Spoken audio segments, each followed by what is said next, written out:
Good afternoon to all. Again, we are on the another episode of Talk to Book series, which was started in the last year 2021 by our Honorable Chairman of AP State Council of Higher Education, Professor K. Hemchandra Reddy garu. The program was initiated to have some information and the glimpses of the best books for the readers of the young generation, because they have no such time to go through with all the books possible. So they were being reviewed by an experts associated with the academics or general reviewers. Today we have with us Dr. Anton M. Pushparaj, who will be reviewing the book When Breath Becomes Air by Paul Kalanithi.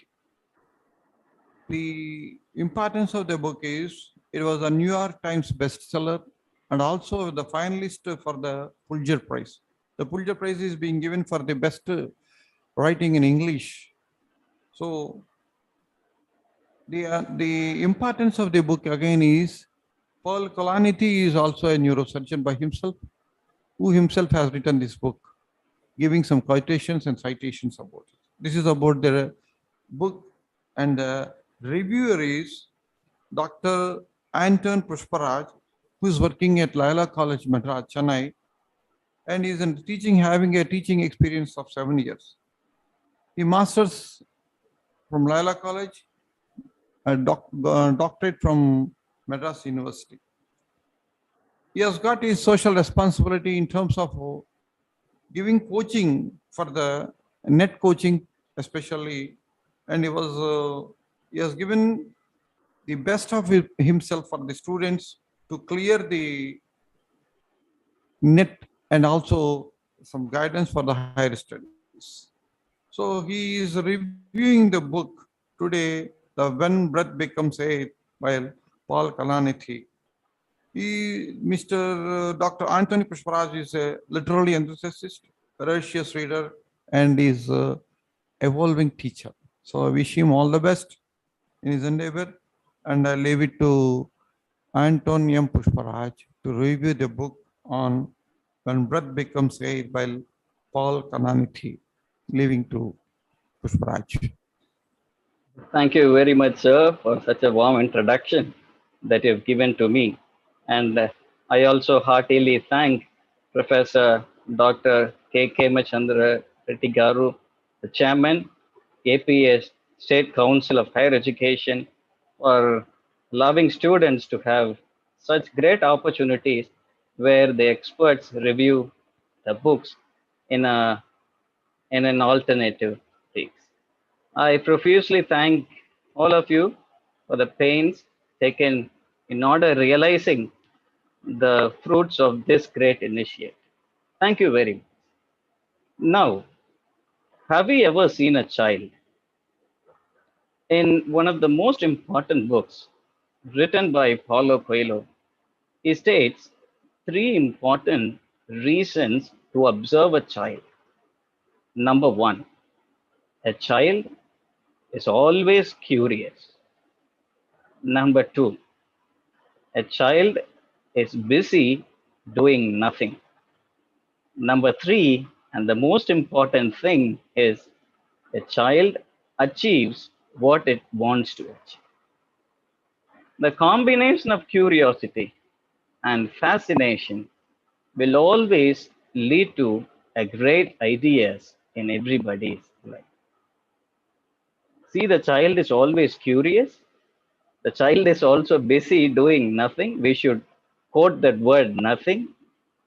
And eventually, the child will achieve what he or she wants to achieve.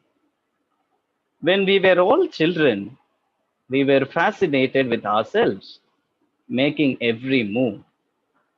One fine day, we found we could roll back and lie upside down. Then we found we could lift up our head lying down. And we had also found that we would wake up from our bed, take a little step, walk, and even run. All these things will almost happen without anybody's help. Because as children, we were curious and fascinated. And we inordinately had that thirst for something more. Then we became adults. We were put into schools. We started educating ourselves in college. And unfortunately, some of us tend to forget that capacity of reading more, acquiring more, and gaining more knowledge. To an extreme, some of us even stop to learn at all. So at the outset, we always should have that urge, that desire, that inclination to read more, to acquire more. Every lecture that is being read in the classroom or being shared by the teachers, we should make one single point that we should read at least one sentence extra to the lectures delivered in the classroom. And I certainly believe that this platform created here will be of sure help to all of us. And being the 50th edition of Book Review, I am really privileged to be here with you all today. In today's session, we will review the book When Breath Becomes Air by Paul Kalanithi. Right. And I will share with you 6 important points in the entirety for this 1 hour. I'll share with you about the author, number one. Number two, I'll share with you about the book. Number three, I'll review the book in my own terms, in terms of how the book has impacted me and why we should read this book and why should we recommend others to read this book as well. Number four, we will slightly touch upon the themes of the book because I assume the listeners will be varied and we should not be so literary in our approach by approaching all the themes and assessing them in a way that a literature student would do. No. And most interestingly, I'll read some excerpts from the book. And I'll also share with you some more books and also a few poems with you, which you should read coming under the same genre. Right? Paul Kalanithi was born in the year 1977. He was an American neurosurgeon and was also a prolific writer. His book, the book that we are going to review now, When Breath Becomes Air, is a memoir. A memoir is a book which is written by the author himself. And it is about his life and illness with stage 4 lung cancer that he had experienced before his death. It was posthumously published after his death by Random House in the year January 2016. And it was on the New York Times non-fiction bestseller list for multiple weeks. And that is something very, very interesting. Paul Kalanithi was born to a Christian family here in India. Then they had migrated to America. Then they had started having so many dreams about their lives. The parents of Paul Kalanithi, they wanted to get their children good education. They wanted to get their children better lifestyle, better life settlement. Right. When everything was falling in line, we should understand what has happened. Right? And the family moved to New York, Kingman in Arizona, when Kalanithi was 10 years old. Kalanithi was put into best schools in America, Kingman High School, where he graduated as valedictorian. And then, after finishing his school, Kalanithi attended Stanford University, where he graduated with a Bachelor of Arts. Why I'm sharing so much about the author?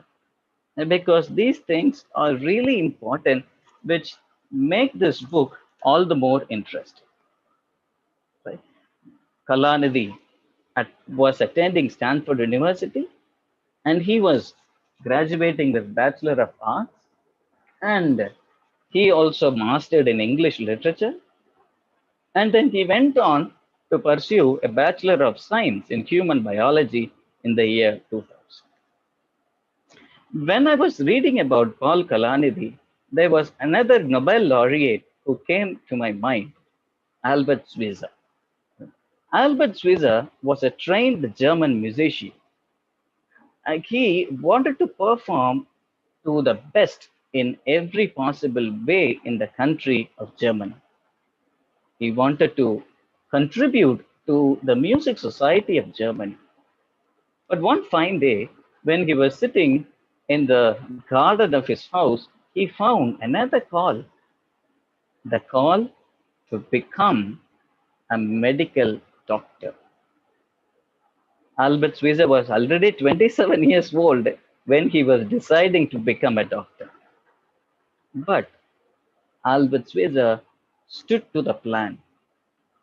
Albert Schweitzer became a doctor, became a missionary, and also served in the heart of African jungle, and he was awarded the Nobel Peace Prize. Such is the same call that Paul Kalanithi had also received. He wanted to pursue a doctorate degree in English literature, but he had another call. Something at the back of his mind was telling him something else. So, in 2000, he acquired a degree in human biology. Then he went on to pursue his MPhil from Cambridge University.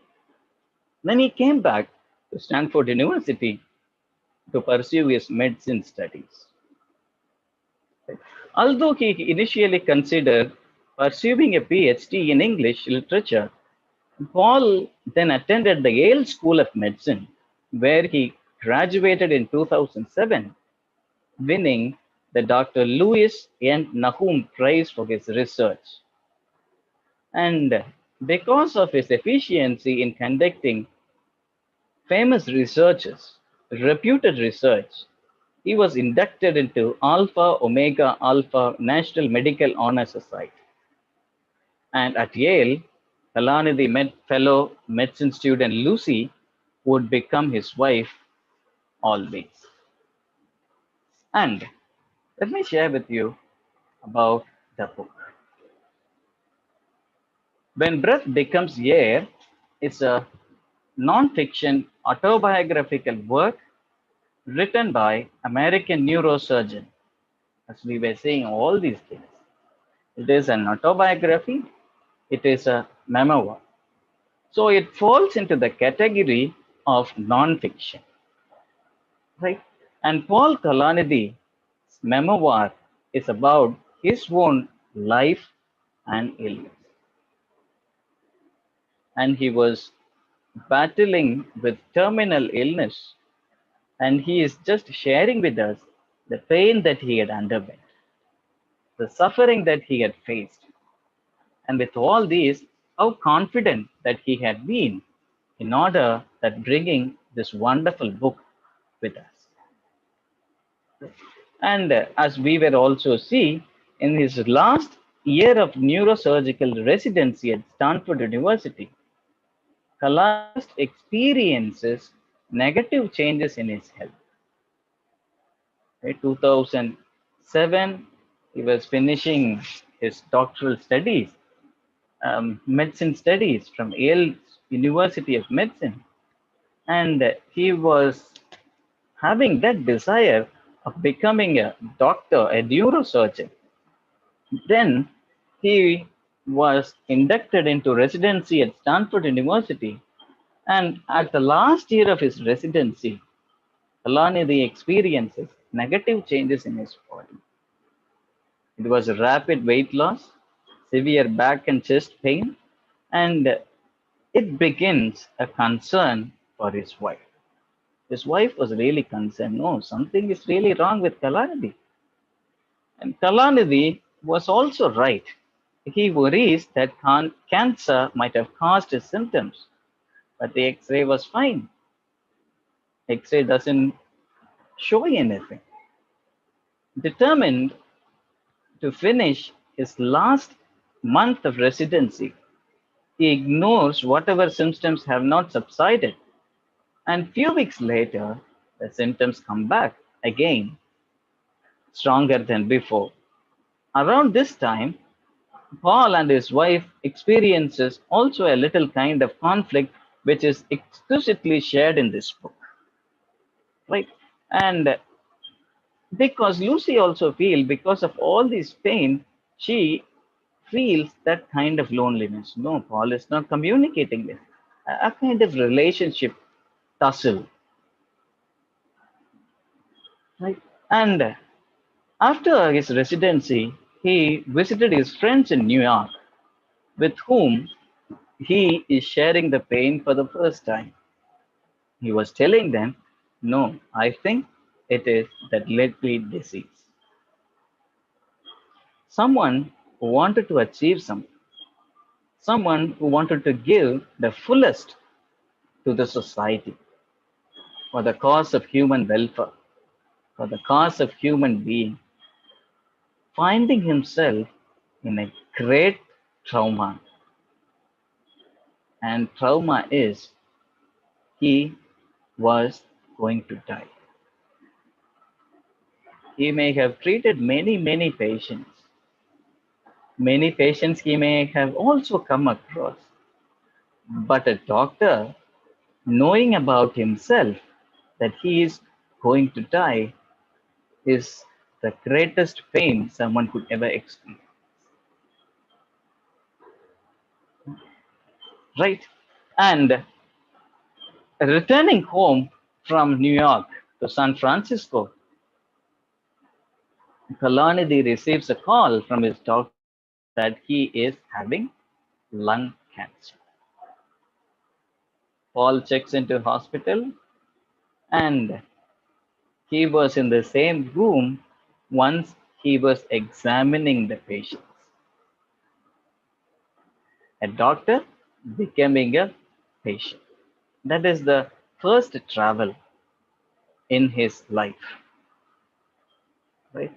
Someone becoming a doctor would be hard, but someone becoming a patient, being a doctor, would be really terrible.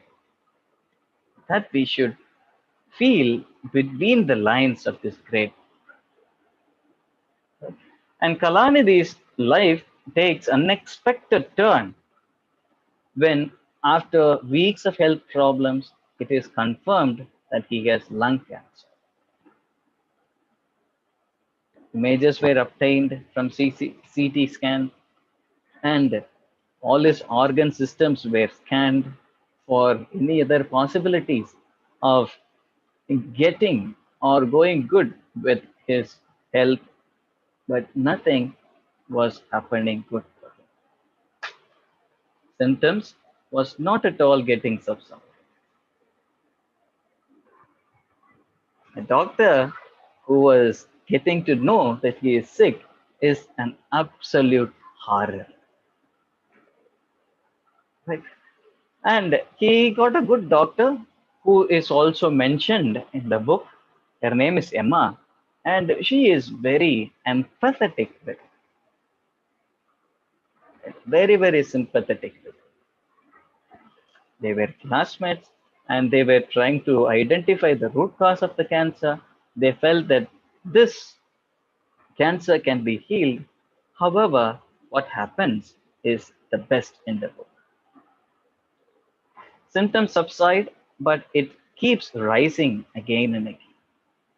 Symptoms convalesce, but it keeps coming back to him again and again.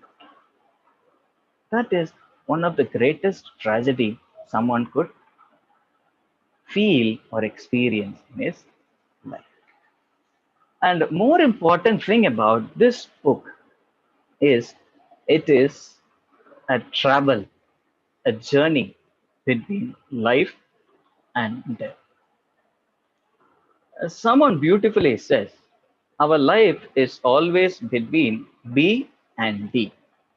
B is for birth, D is for death.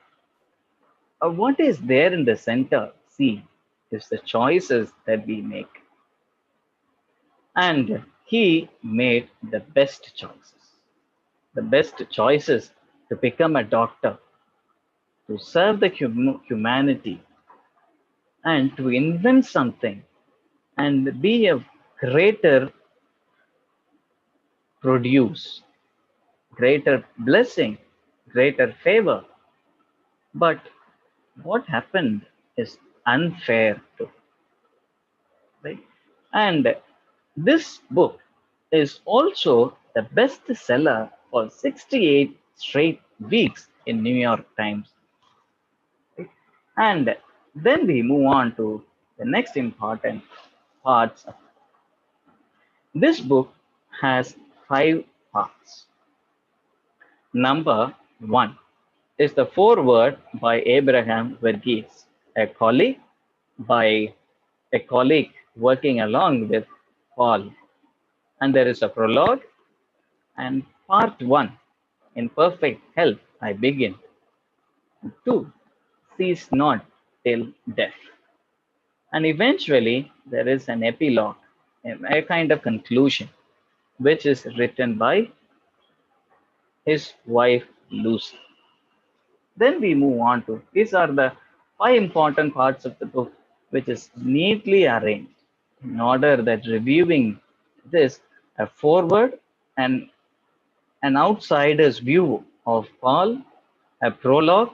He himself examines how his life was, part 1 and 2. He further meditates on how his life has been, and eventually the conclusion is written by his wife, where she herself examines how his life has been a testimony of confidence, a testimony of faith, a testimony of hard work, right?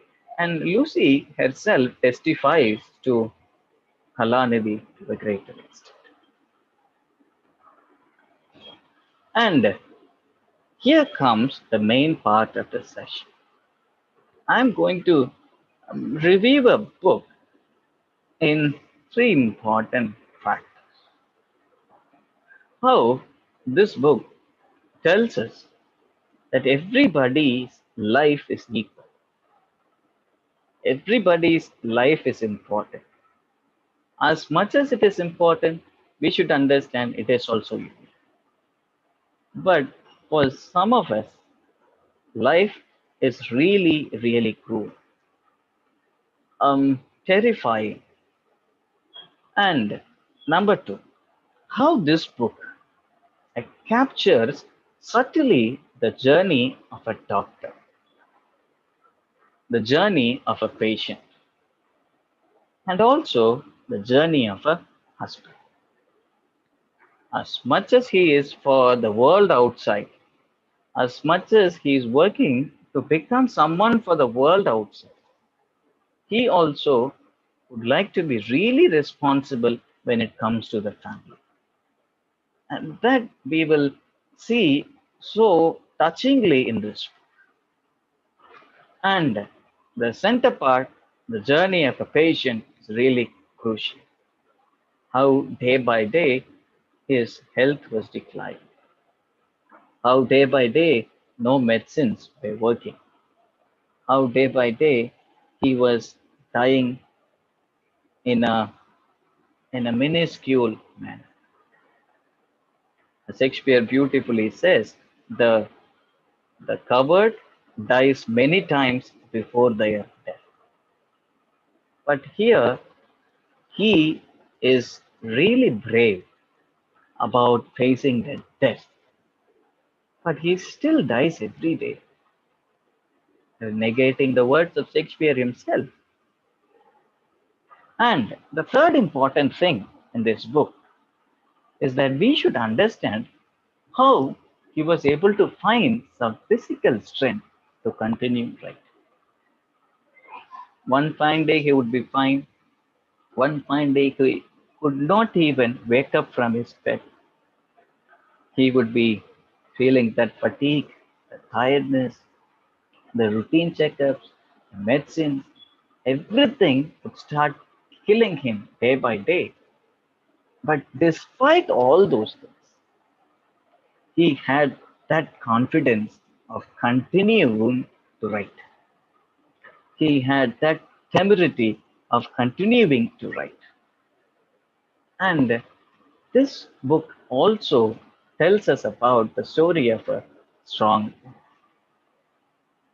These are the four important points when which we will examine when reviewing this. All lives have equal value, but some deaths seem particularly cruel. Everybody is equal, but when death comes, it always seems unfair to most of us. When Kalanithi was diagnosed with terminal cancer in 2013, he was only 36 years old, and he was on the verge of making big contribution to the world with his mind and hands. He was a gifted doctor, no doubt, and he was a chief resident at Stanford University, and he was also just months away from getting graduated.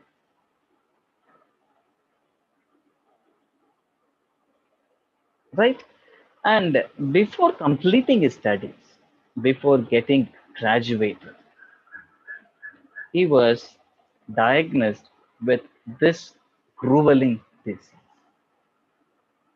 All the residents would be already grilled with all those things. He was facing this cruel experience of pain in his life. As if that wasn't enough, he was also a great writer. He was a good doctor. He was a gifted doctor. He was a neurosurgeon. At the end of completing his residency and before graduating, he was facing something called a turn maker of his life. With all these things, the more important thing about Paul is that he is a gifted writer. He can tell us a good story. He can share with us what is what. And before attending medical school, as I was sharing with you, he earned 2 degrees in English literature from Stanford. And he wanted to become a writer. That was his first choice. Wanting to become a writer was his hobby, but his call was to become a doctor. He had a great talent, and his loss was the greatest loss. And when reading Kalanithi's story, we would really shed tears. It is an amazing book, and I was really touched by every single sentence of it. And in fact, I can say this is the best non-fiction story I've ever read. I do not usually read non-fiction on a continuous basis, but when you lift a book like When Breath Becomes Air, you don't feel like keeping it down at all. It is like the best movie ever directed. You can easily associate yourself between every line. You can easily associate yourself between every single phrase. And we should be really indebted to this book because in the book we get to know well and well about Paul's life. What was he, how he struggled, what his life was. how his life stood as a testimony of confidence and how he witnessed great things, but suddenly everything was. He tells us about not only about his journey as a doctor, then also as a patient, then also as a husband, which was sorely strained at times by the rigors of his and his wife's clinical residence. My emotional investment with this book got particularly strong after Paul and his wife Lucy decide to have a child despite Paul's diagnosis. Lucy didn't ask for something really great. No money, no house, no cars, nothing. Lucy asked one thing from Kalanithi, from Paul. She asked for a child. Kalanithi was there for the delivery, but he was so weak and chilled from chemotherapy that he wasn't able to put his newborn daughter against his thin skin. 8 months later, Kalanithi died a few hundred yards away from where his daughter entered the world. Something that we should all look up to.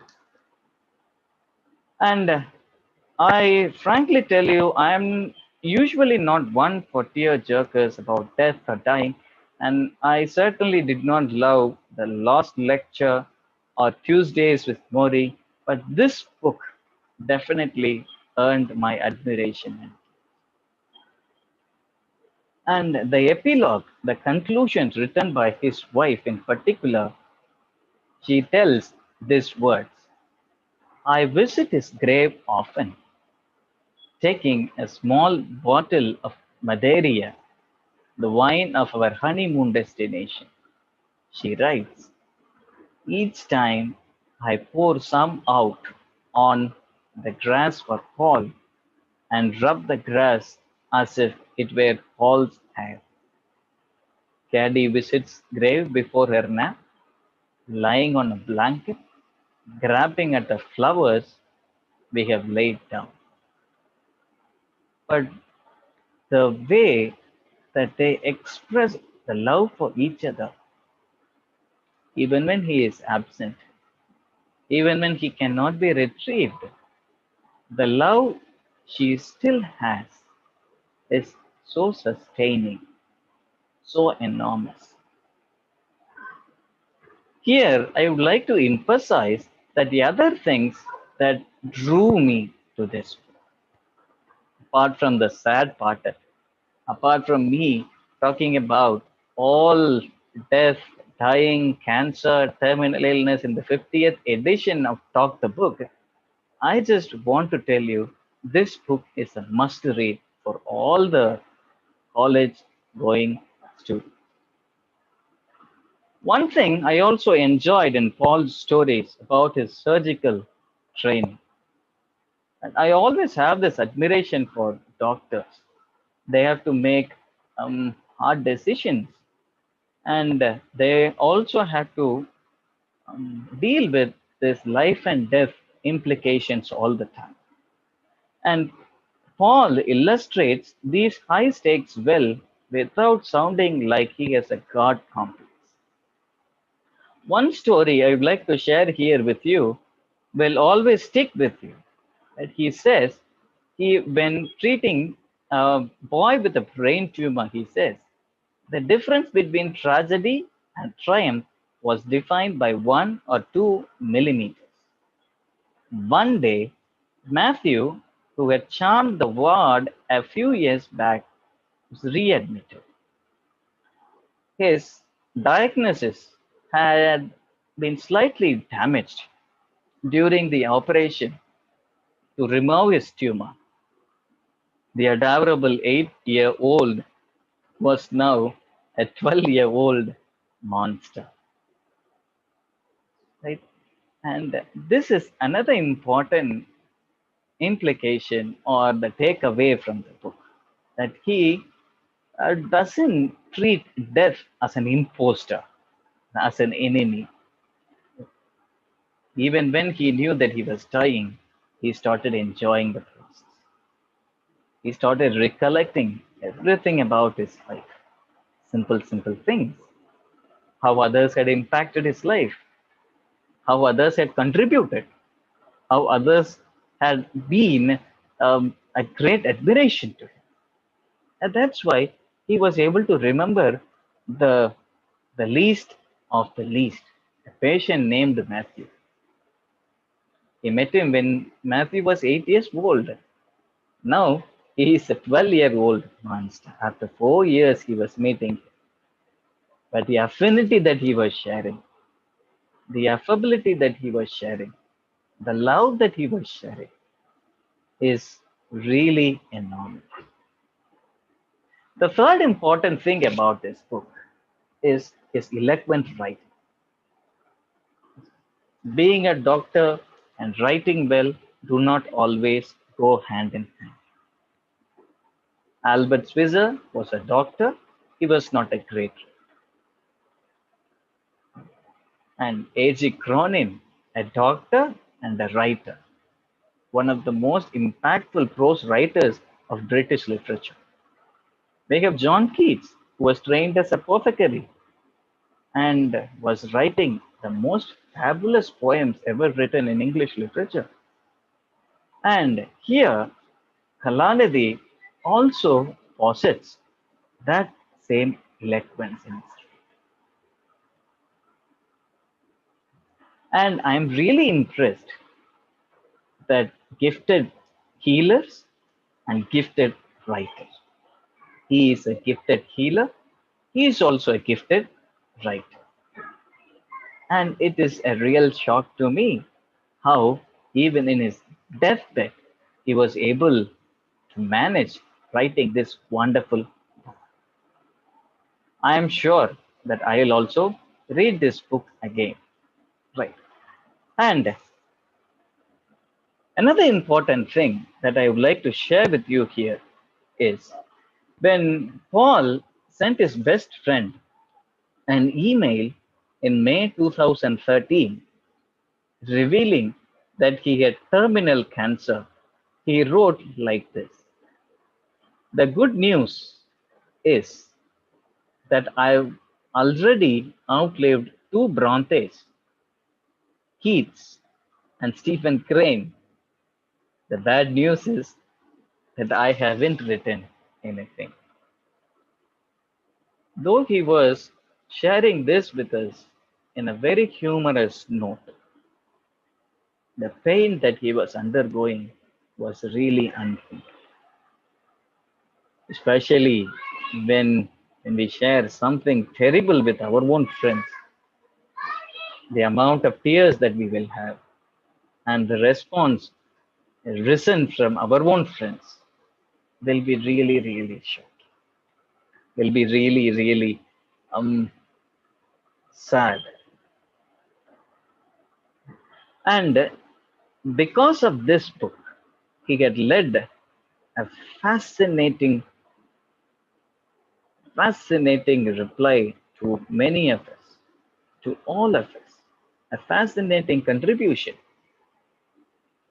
And the bittersweet news is that in the 22 months left to him, Dr. Paul died at 37, and he was writing this important book when breath becomes air. He was diagnosed before 24 months. He only had 22 months, 10 months, and 10 months he was completely bedridden. He couldn't even wake up for his daily call. But he was writing this wonderful book. The determination that he was having, the confidence that he has posited, do share a great lesson for us. Do share a great lesson that we should all try to replicate and walk on it. He does not have any excuse. He does not have anything to say against. No, he was straight, he was confident, and he was ready. He was willing, right? And with this book, Paul's wife, started receiving a lot of overwhelming response. And you can also have a lot of overwhelming response when you read this book. This book, you will have to listen rather read it. That is one of the best advices that I would like to give. Right? And the title of this book is taken from a paraphrase of the poem Celsia 83. Right? It is a kind of obscure poem, but he, having that background of literature, was deciding to have this as a title is really remarkable. And we should also note and understand, as a college student, Paul was fascinated and curious about the book Religio Medici by Thomas. You would finish reading this book, but when the last page has been turned, you will feel that numbness. There will be tears in your eyes, and you will certainly have that feeling of emptiness when finishing to read this book. The silence that suddenly parts to let memory seep in and cloud my vision fill the air. Through moist eyes, even as I grapple to make sense of what it means to lose a dear one, I ironically already know that very sense to be ephemeral. No part of my being accepts death. They all adjust the lens to view it as a part of life. Kalanithi's book is a sublime read. It is a reminder of life which is transcendental, which is transient. It even louder reminded of longevity of deeds. Life is always transient. When we take a left turn when riding a bike, we may not know what is ahead. In order that having a one good view of the road, we should take a turn. We cannot say standing in the road telling the road to turn for us. No, we should take a turn. Paul was taking many good turns in his life. He was studying literature in the best of the institutions. He was also being trained as a doctor in the best of the places. He was also having good desire, good dream to help the humanity. But everything was over in the flick of the moment, in the swing of the sword. And in little manifestation and in little time that we have, what we are going to do is a question that this book beautifully gives. Are we going to decide something that is upright? Or we are going to lose our world in careless words and somber confessions? Or are we just going to decide that we will live long after we are gone?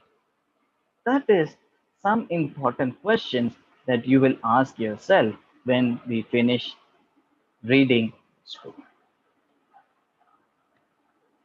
And the most important thing is he wrote most parts of this book during his last month when his health was absolutely failing and the treatment was not at all cooperative. Health was failing, treatment was not cooperative. With all these physical and mental conditions, he had to strike a balance and finish writing this book. A challenge. I'm sure some of us would have watched the movie Sparta 300, 300, how those soldiers are trained. There is a beautiful movie line, a dialogue, where the hero says, a good soldier is always balanced. A good soldier is always calm. The impact of this book is not in a sage-like, detached, professional treatment of his grave illness, but we should take a note of it. The success of this book is in its earnestness, honesty. He is absolutely honest about everything in his life. Absolute honesty, which is a rare commodity nowadays. He is absolutely honest about everything in his life. He is just capturing every moment with a lot of truth. He is capturing every moment with a lot of involvement and self-care that we can easily understand by reading this. And somewhere around page 161, it talks about the much quoted 5 stages of grief in life, something that we should reflect upon after reading this book. The 5 stages of grief. 1, denial. Number 2 is anger. Number 3 is bargaining. Number 4 is depression. Number 5 is acceptance.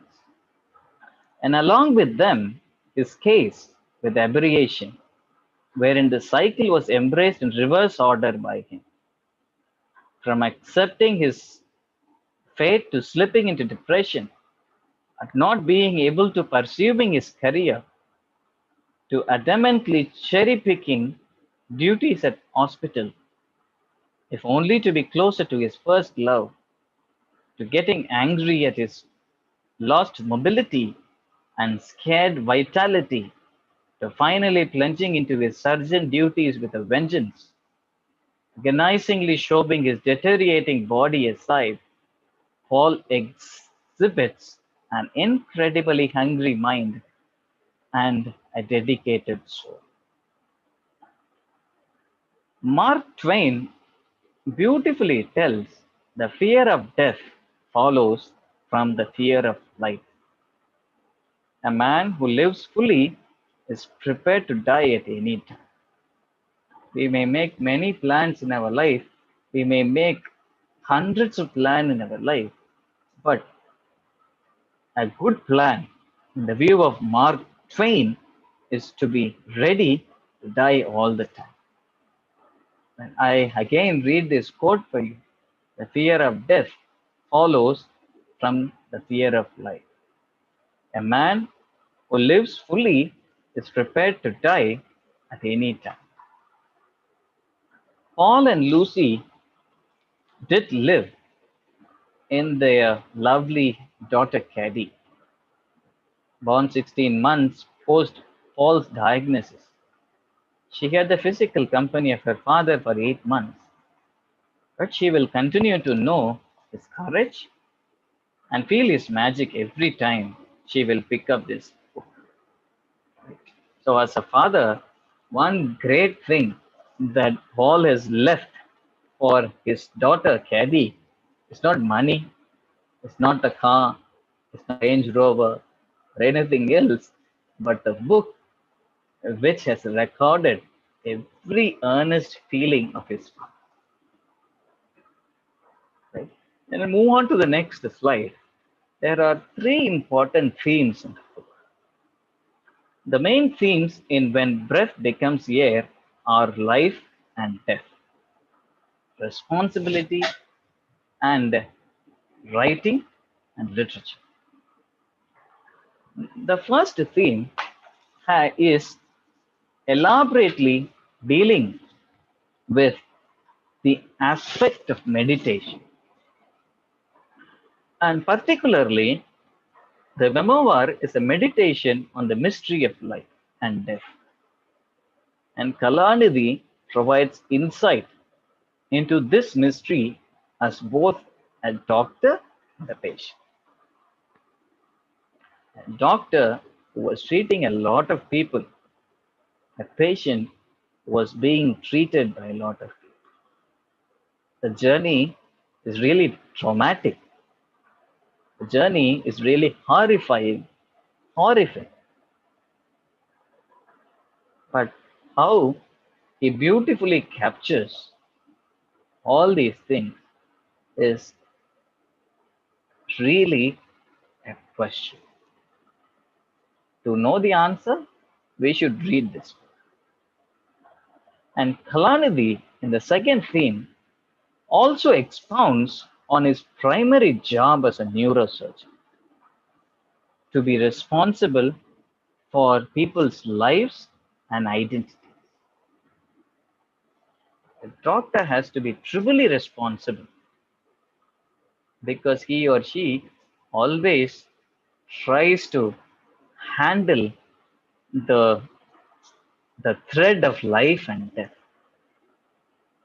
A baby is born, a doctor is there. Somebody dies, a doctor is there. And how well Paul has exhibited responsibility is beautifully drawn in this book. And finally, about writing and literature. And here, Kalanithi's calling is neurosurgery, but his love is always in writing. That we can feel entirely in reading this book page to page, right? And I'll read a few excerpts from foreword and also from the prologue and also the epilogue, and we will wind up the session. Foreword by Abraham Varghese. It occurs to me, I write this, that the foreword to this book might be better thought of as an afterword. Because when it comes to Paul, all senses of time is turned on in its head. To begin with, or maybe to end with, I got to know Paul only after his death. I met him one memorable afternoon at Stanford in early February 2014. He had just published an open edited title, How Long Have I Got? The New York Times. So that is the first meeting about Paul and Abraham. Now, I flipped through the CT scans. The diagnosis is obvious. The lungs were mated with innumerable tumors, the spine deformed, a full lobe of the liver obliterated. Right? That is something that we should understand from the book that Kalanithi written. And eventually, I'll read the epilogue for you. Paul died on Monday, March 9, 2015, surrounded by his family in a hospital bed, roughly 200 yards from the labor and delivery ward, where our daughter Caddy had entered the world 8 months before. Between Caddy's birth and Paul's death, he would see us sucking on ribs at our local barbecue restaurant and smiling over a charred beer, a dark-haired baby with long eyelashes nipping in her stroller beside us. you would never have guessed that Paul likely had less than a year to live, nor that we understood. One thing in human life that we feel really hard to comprehend is death. And from here, I would like to share with you a few books and also a few poems sharing the same theme. Book number one, Educated by Thara Westover. Book number two, Men We Read by Jeswin Ward. Book number three, The Liars Club by Mary Carr, Karr. Number four, Untamed by Glennon Doyle. Number five, Eat, Pray, Love by Elizabeth Gilbert. Number six, Angela's Ashes by Frank McCourt. Number seven, and my another favorite, Night by Elie Wiesel. And what are the poems that you can read when traveling in the bus? Or you can also listen to some poem podcast when even driving the bike or in the radio system. Because I Could Not Stop for Death by Emily Dickinson, poem number one. Number two, Do Not Stand by My Grave and Weep by Mary Elizabeth Fry. Number three, When Great Trees Fall by Maya Angelou. Number four, Do Not Go Gentle to That Good Night by Dylan Thomas. And number six, A Child of Mine by Edgar Guest. Edgar Guest is my favorite poet. And finally, before telling you thanks, I would like to read this poem and conclude. The Dash by Linda Ellis. I read of a man who stood to speak at the funeral of a friend. He referred to the dates on the tombstone from the beginning to the end. He noted that first came the date of birth and spoke the following dates with tears. But he said, what mattered most of all was the dash between those years. So when your eulogy is being read, with your life's action to rehash, would you be proud of the things they say about how you spend your dash?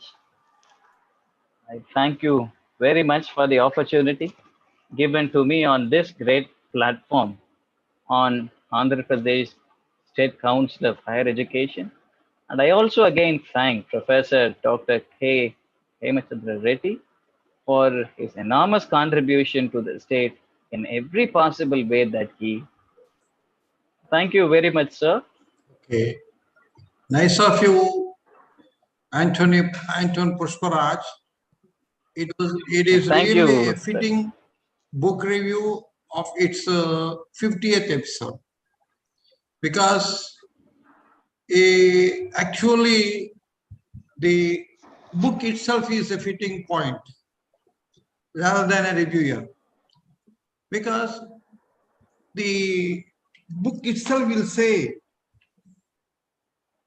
the life between birth and death, how you can feel yourself comfortable with all the compositions and conditions, still you can enjoy life. So you have given a beautiful glimpse of the book. Being a doctor by himself, a gifted healer, that's what you have mentioned, a gifted healer, as well as a writer. He has given because I have gone through the summaries of some of the summary of these books in the net before coming to this place. I enjoyed it, the quotations even. Because generally it will not happen. A doctor by himself going through a point of death, moving very close to it, but still able to maintain the consciousness of himself and writing his experiences to the best of his ability, passing on the baton to the other generation.